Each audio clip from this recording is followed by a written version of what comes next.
بسم اللہ الرحمن الرحیم۔ السلام علیکم۔ حافظ سعد حسین رضوی جو کہ تحریک لبیک پاکستان کے جانشین بھی ہیں اور امیر بھی ہیں، علامہ خادم رضوی کی وفات کے بعد ان کو امیر مقرر کیا گیا تھا۔ اپریل 12 تاریخ 2021 کو معاملہ یہ ہوا تھا کہ حکومت کو یہ کہا جا رہا تھا تحریک لبیک کی طرف سے کہ فرانس کے سفیر کو نکالا جائے۔ اس کے اوپر مذاکرات ہوئے، ڈیڈ لاک ہوا۔ اس کے بعد حکومت نے کہا کہ ہم اس کے اوپر پارلیمنٹ کے اندر قانون سازی کریں گے اور اس کے بعد فرانس کے حوالے سے چیزیں طے کی جائیں گی۔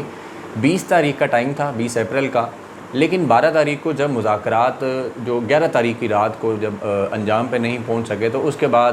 تحریک لبیک کی طرف سے یہ اعلان کر دیا گیا کہ ہم اسلام آباد جائیں گے، وہاں پہ جا کے دھرنا دیں گے۔ تو 12 اپریل کو سعد رضوی کہیں سے واپس آ رہے تھے تو ان کو لاہور میں پولیس نے اپنی تحویل میں لے لیا تھا، گرفتار کر لیا تھا۔ اور اس کے بعد آپ سب کو یاد ہوگا کہ جس طرح پورے ملک کے اندر احتجاج شروع ہوئے، مظاہرے شروع ہوئے، سڑکیں بند کر دی گئیں، چوک چوراہے بند کر دیے گئے اور عوام کو شدید مشکلات کا سامنا کرنا پڑا۔ اور بہت سارے راستے جو تھے وہ تو ویسے ہی کھل گئے، لیکن بہت سارے راستے حکومت نے اور پولیس نے جو ہے وہ زبردستی کھلوائے، آپریشن کیا۔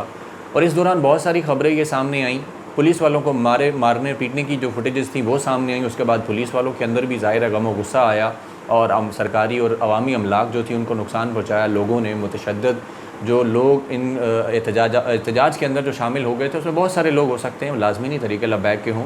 عام پاکستانی بہت سارے ایسے ہوتے ہیں کہ ایسے موقع پر بڑے متشدد ہو جاتے ہیں۔ تو اس وجہ سے معاملات بہت زیادہ خراب ہوئے۔ اس کے بعد تحریک لبیک کے بھی بہت سارے لوگ جو تھے وہ بھی جان سے ہاتھ دھو بیٹھے، تو معاملات بہت زیادہ خراب ہو گئے تھے۔ اور اس کی وجہ سے ایک دفعہ تو پوری دنیا کے اندر پاکستان کا امیج بڑا عجیب سا جا رہا تھا کہ پاکستان کے اندر اس وقت سول وار ہو گئی ہے۔ اس پہ فیک ٹویٹر ٹرینڈ بھی چلتے رہے انڈیا کی طرف سے۔ تو سعد رضوی جو تھے اور ان کے بارے میں اور اس کے بعد ان کے جو باقی لوگ تھے یا جو لوگ گرفتار ہوئے تھے تحریک لبیک کی طرف سے جو احتجاج کر رہے تھے، اس پر حکومت نے بڑے بڑے فیصلے لیے تھے۔ ایک تو تحریک لبیک پر پابندی لگانے کا اعلان کیا گیا تھا، اور اس کے بعد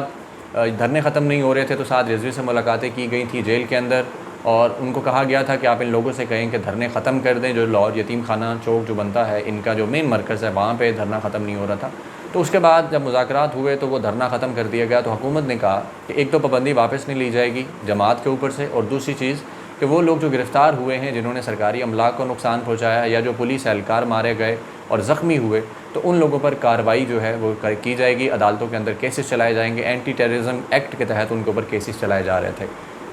سعد رضوی کی رہائی کے لیے بہت سی کوششیں ہو رہی تھیں تحریک لبیک کی طرف سے، لیکن کوششیں بارآور ثابت نہیں ہو رہی تھیں۔ لیکن آج 2 جولائی بروز جمعہ 2021 کو 3 رکنی ایک بینچ تھا لاہور ہائی کورٹ کا، نظر ثانی بینچ، جس کے سامنے پنجاب حکومت نے یہ درخواست کر رکھی تھی کہ سعد رضوی کی جو نظر بندی ہے اس کو ختم نہ کیا جائے، لیکن ہائی کورٹ کے بینچ نے اس نظر بندی کو ختم کر دیا ہے۔ اور اب کے بعد سعد رضوی کے اوپر جو بھی کوئی کیسز ہیں، وہ کیسز جو عدالتیں متعلقہ بنتی ہیں، یعنی مطلب اگر ٹیررزم کا کوئی کیس ہے تو وہ ٹیررزم کی عدالت کے اندر اس کے اوپر نظر ثانی یا اپیل جو ہے وہ دائر کی جا سکے گی، اور جو کیسز اس کے علاوہ دوسری عدالتوں کے اندر ہیں وہاں پہ ان کی نظر ثانی اپیل دائر ہوگی، اور جو ہائی کورٹ کا اگر کوئی معاملہ ہے تو وہاں پہ بھی اپیل دائر کی جا سکے گی۔ آج سعد رضوی ہائی کورٹ میں پیش ہوئے کیونکہ یہ نظر ثانی جو ہو رہی تھی وہاں پہ وہ بھی پیش ہوئے، اور پولیس کی ایک بہت بڑی تعداد جو تھی وہ ہائی کورٹ میں موجود تھی اور بڑی سخت سیکیورٹی تھی، بہت زیادہ عوام تھی سعد رضوی صاحب کا استقبال کرنے کے لیے۔ بہت ساری عوام وہاں پہ آئی ہوئی تھی، اور لوگ جس طرح جذباتی ہوتے ہیں، نعرے لگاتے ہیں، وہاں پہ اس طرح کے مناظر جو ہیں وہ دیکھنے میں آ رہے تھے۔ تو اب یہ کہا جا سکتا ہے کہ سعد رضوی کی رہائی کے امکانات واضح اور روشن ہو گئے ہیں، کیونکہ نظر بندی کی جو درخواستیں تھیں وہ تو مسترد ہو گئی، حکومت کی درخواستیں عدالت کی طرف سے۔ تو اب سعد رضوی کو صرف عدالتوں کے اندر جانا پڑے گا اور وہاں پہ اپیل کرنی پڑے گی بیل کے لیے، ضمانت کے لیے، اور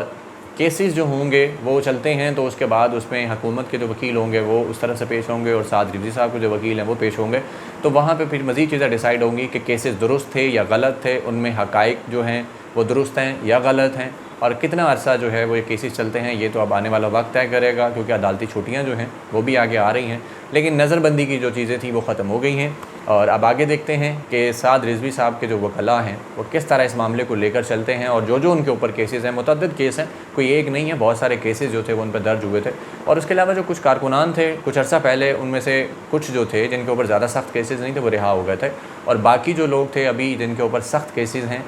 مطلب سخت ترین دفعات لگائی گئی ہیں، جس میں آگ لگانا اور سرکاری املاک کا نقصان، عوام کو جان و مال کا نقصان، یا پولیس اہلکاروں کا جو قتل ہوا تھا، جو مارے گئے تھے یا زخمی ہوئے تھے، پولیس تھانوں پہ جو حملے ہوئے تھے، تو ان کے حوالے سے جو کیسز ہیں تو وہ ظاہر ہے وہ تھوڑے سخت کیسز ہیں اور وہ ایک ٹائم لگے گا، اس کے اوپر بھی کوئی ہیئرنگز ہوں گی یا جو بھی ہوگا، تو جو ان کے کارکنان ہیں ان کا بعد میں ڈیسائیڈ ہوگا، دیکھا جائے گا کہ وہ کیسے باہر آتے ہیں، کیا نہیں ہوتا۔ لیکن سعد رضوی صاحب کے حوالے سے اس وقت کارکنان جو ہیں وہ بڑے خوش ہیں کہ خاص طور پہ جب ان کو پیشی کے لیے لایا گیا تو بہت سارے لوگ جو کارکنان ہوتے ہیں وہاں پہ ان کی جھلک دیکھنے کے لیے موجود تھے، نعرے بازی ہو رہی تھی اور بڑے خوش تھے لوگ وہاں پہ کہ سعد رضوی صاحب جو ہیں وہاں پہ آئے، اور جس طرح ان کے چہرے پہ بھی مسکراہٹ تھی، اور یقیناً لوگ کہتے ہیں کہ جی وہ ان کا چہرہ بڑا فریش اور خوش ہے، تو لوگوں کو شاید لگتا ہے کہ اس طرح کے جو لوگ ہوتے ہیں، جو بڑی شخصیات ہوتی ہیں جو پارٹی کی، تو شاید ان کے ساتھ بھی عام عوام جیسا رویہ رکھا جاتا ہے، تو ایسا بالکل نہیں ہے۔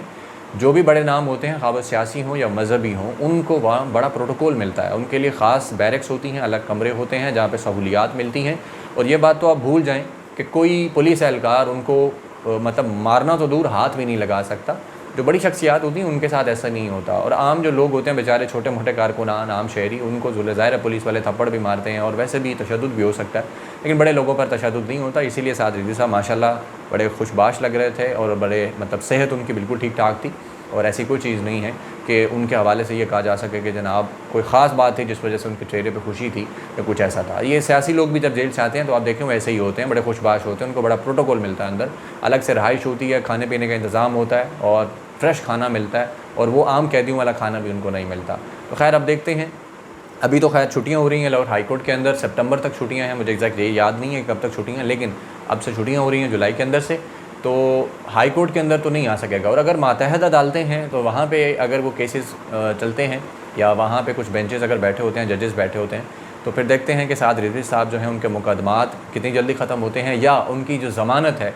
سیشن کورٹ یا متعلقہ جو بھی کورٹ ہے اینٹی ٹیررزم کی کورٹ، وہاں سے کتنی جلدی منظور ہوتی ہے، اور باقی جو کارکنان کے معاملات ہیں وہ بھی جیسے ہوں گے وہ میں آپ کے سامنے رکھوں گا۔ اب تک کے لیے اتنا ہی، اپنا بہت سارا خیال رکھیے گا، اللہ حافظ۔